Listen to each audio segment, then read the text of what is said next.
Class 10th math वास्तविक संख्या जो नंबर है प्रश्नावली 1.1 इसमें मूलतः है जो यूक्लिड विभाजन एल्गोरिथम का प्रयोग होगा। इसका सूत्र जो है वो a बराबर है BQ + R।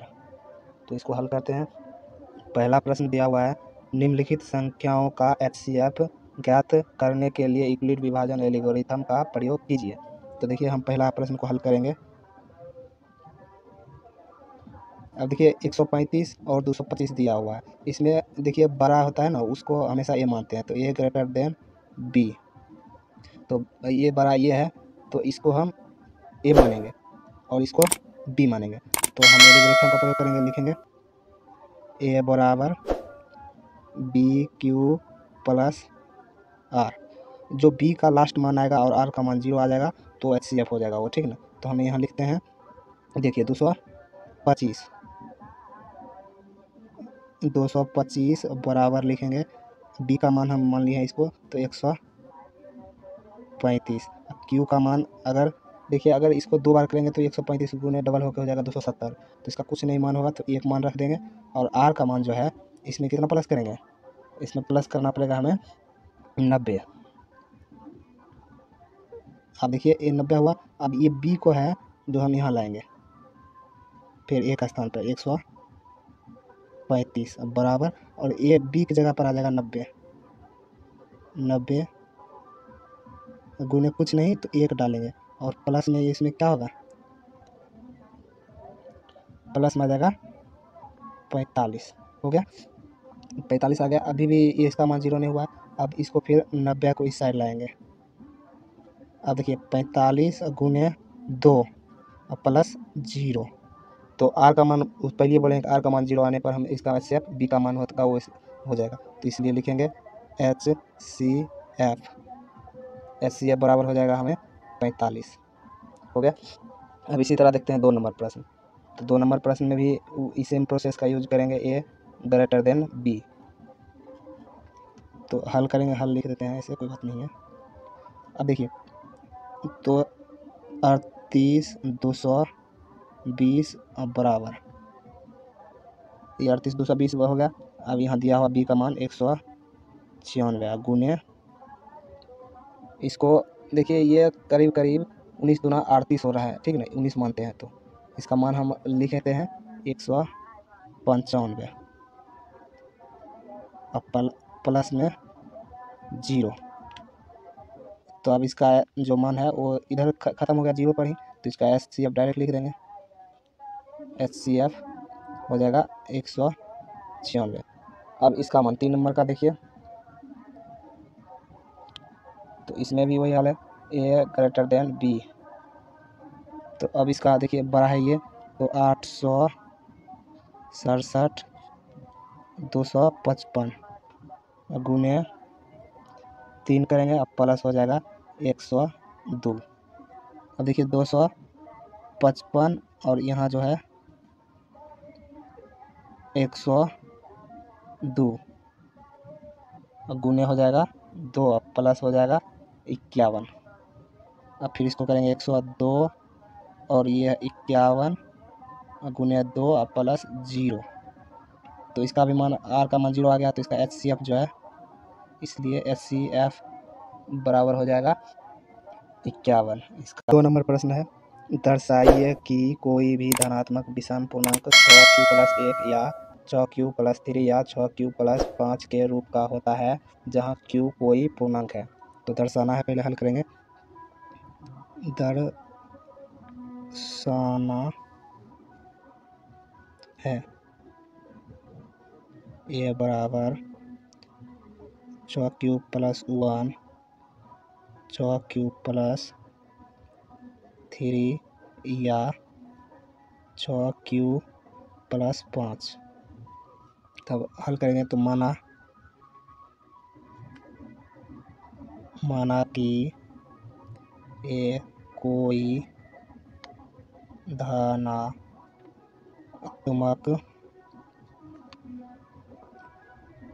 विषम पूर्णांक है पर ए बराबर बी क्यू प्लस आर, जहाँ ओ 0 ए आर। इसका मतलब है कि आर का मान 0 के बराबर हो सकता है या 0 से बड़ा हो सकता है, लेकिन आर का मान बी से कभी बड़ा नहीं होगा। तो अब इसको हल करेंगे, ये मान के हल करेंगे तो यहाँ पर, और उसके बाद एक और ऑप्शनल है, आर का मान पूर्णांक है तो पूर्णांक संख्या में क्या आता है, 0 से शुरू होता है, 1, धनात्मक है तो माइनस से तो शुरू होगा नहीं, प्लस से शुरू होगा, तो 0, 1, 2, 3, 5, क्योंकि विषम पूर्णांक है और धनात्मक माना भी है कि विषम धनात्मक पूर्णांक, तो 0 से पूर्णांक शुरू होगा तो धनात्मक रूप में। अब देखिए ए बराबर 6, बी का मान 6 दिया हुआ है तो क्यू और प्लस, पहले फर्स्ट में मान लेंगे हम, आर का मान 0 लेंगे तो 0 होगा, उसके बाद फिर 6 क्यू प्लस ए, फिर होगा 6 क्यू प्लस 2, फिर होगा 6 क्यू प्लस 3, उसके बाद होगा फिर 6 क्यू प्लस 5। अब हमें देखिए इस रूप को हम लिखने पर क्या होता है, हमें ये मान भी प्राप्त हो गया, यहाँ दर्शाना है तो ये मान भी हमें प्राप्त हो गया, ये मान भी प्राप्त हो गया और ये भी मान प्राप्त हो गया, तो हम इसको लिख सकते हैं। इसलिए यूक्लिड विभाजन एल्गोरिथम से कितना बड़ा लिखेंगे, तो हमें ए बराबर 6 Q plus 1, 6 Q plus 3, 6 Q plus 5 प्राप्त होते हैं। हल करेंगे, 3 नंबर प्रश्न है, किसी परेड में 3 नंबर प्रश्न है, किसी परेड में 616 सदस्य वाली एक सेना की टुकड़ी को 32 सदस्य वाले एक आर्मी बैंड के पीछे मार्च करना है। दोनों समूह को समान संख्या वाले स्तंभ में मार्च करना है। अब स्तंभ की अधिकतम संख्या क्या है जिसमें से वे मार्च कर सकते हैं।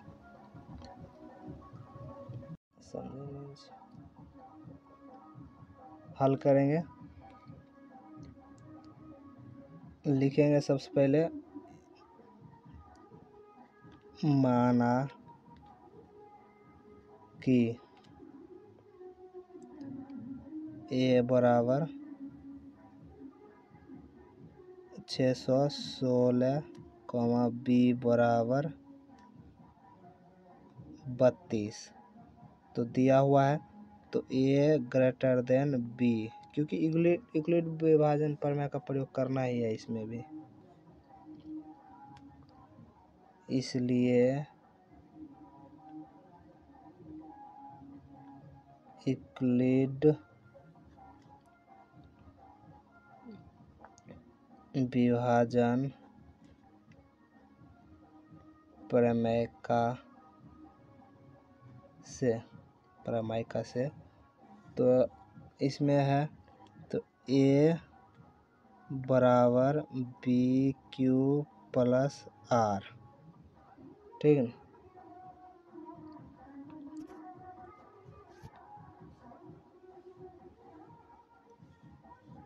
हो गया, अब ए का मान अगर 616 है और बी का मान 32 है तो गुना करके 32,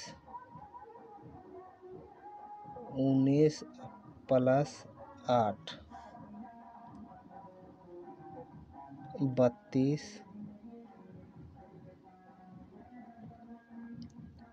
8 गुने 4 प्लस 0 हो गया, तो बी बराबर आ गया 8,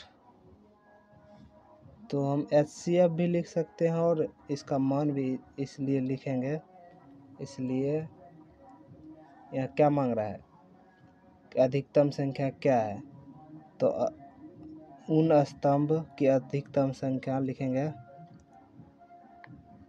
स्तंभों की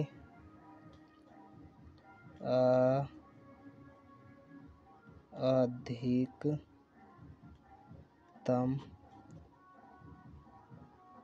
संख्या बराबर हो जाएगा 8।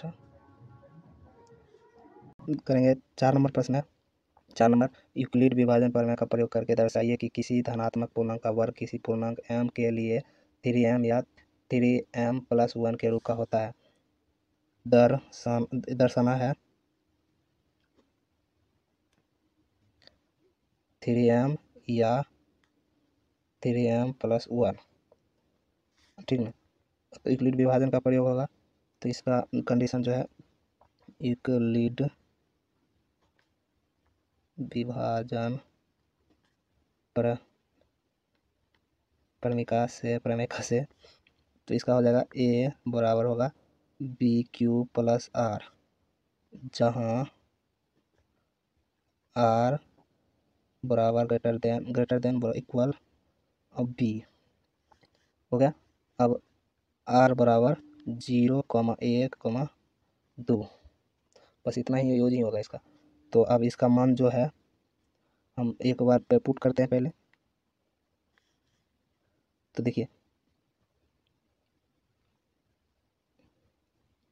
और b का जो मान दिया हुआ है, b का मान ऑलरेडी दर्शाने के लिए दिया है 3, तो a बराबर 3q प्लस 0 मान पहले रखेंगे, तो 0,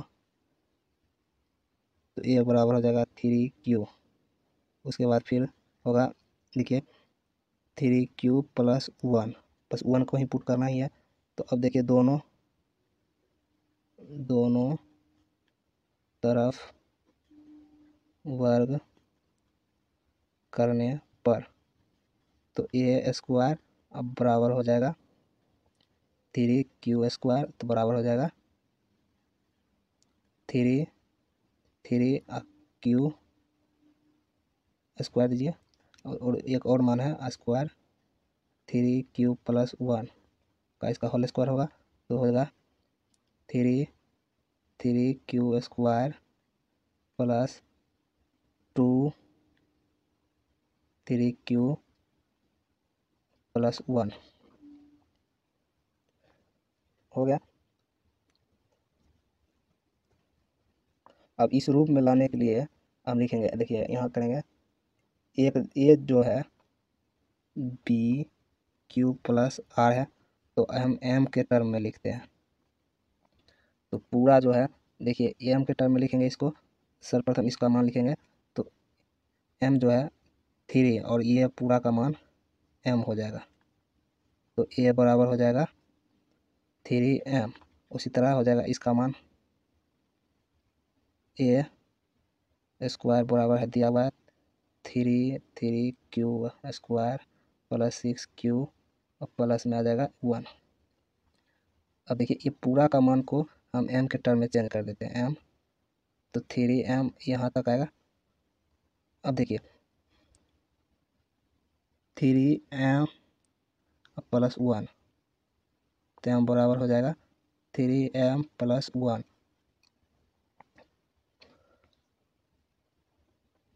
हो गया। तो हम लिख सकते हैं यूक्लिड विभाजन से 3m, 3m+1 के रूप में प्राप्त प्रमेय का प्रयोग करके दर्शाइए कि धनात्मक पूर्ण का घन इतना रूप में होता है। तो देखिए दर्शाना है m+1 या 9m+8। तो माना कि एक कोई धनात्मक पूर्णांक है, यूक्लिड विभाजन प्रमेय का से, तो a बराबर हो जाएगा BQ+R। अब देखिए तीनों में कॉमन 9 है, तो b का मान b बराबर 9, और जहाँ r बराबर हो जाएगा 0, 1, 2, 9 हो जाएगा, तो हमें मूलतः एक और निकालना है। तो a बराबर 9q+0, a q बराबर 9 q², q ये 27 हो जाएगा, 9 में 81 होगा 81 क्यू। तो हम इसका देखिए एम बराबर 81 क्यू करने पर तो इसका मान हमें 9 एम हो गया। अब इसी तरह ये बराबर 9 क्यू प्लस 1, अब इसको क्यू करेंगे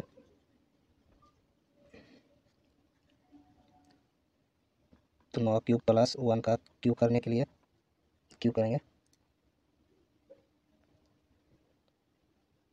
देखिए 9 को बनाएगा 81 Q plus 27 Q square plus 3 Q plus 1। अब यहाँ इस पूरे टर्म को हम एम के रूप में चेंज कर देंगे तो एम प्लस 1 होगा। इस रूप में आने के बाद हम यहाँ लिख सकते हैं अतः किसी धनात्मक पूर्णांक का घन 9m या 9m प्लस 1 के रूप का होता है। क्योंकि यहीं तक हमको निकालना है, 8 निकालेंगे तो लंबा हो जाएगा, फायदा क्या है? ये या मतलब ये निकालिए या तो या निकालिए, कोई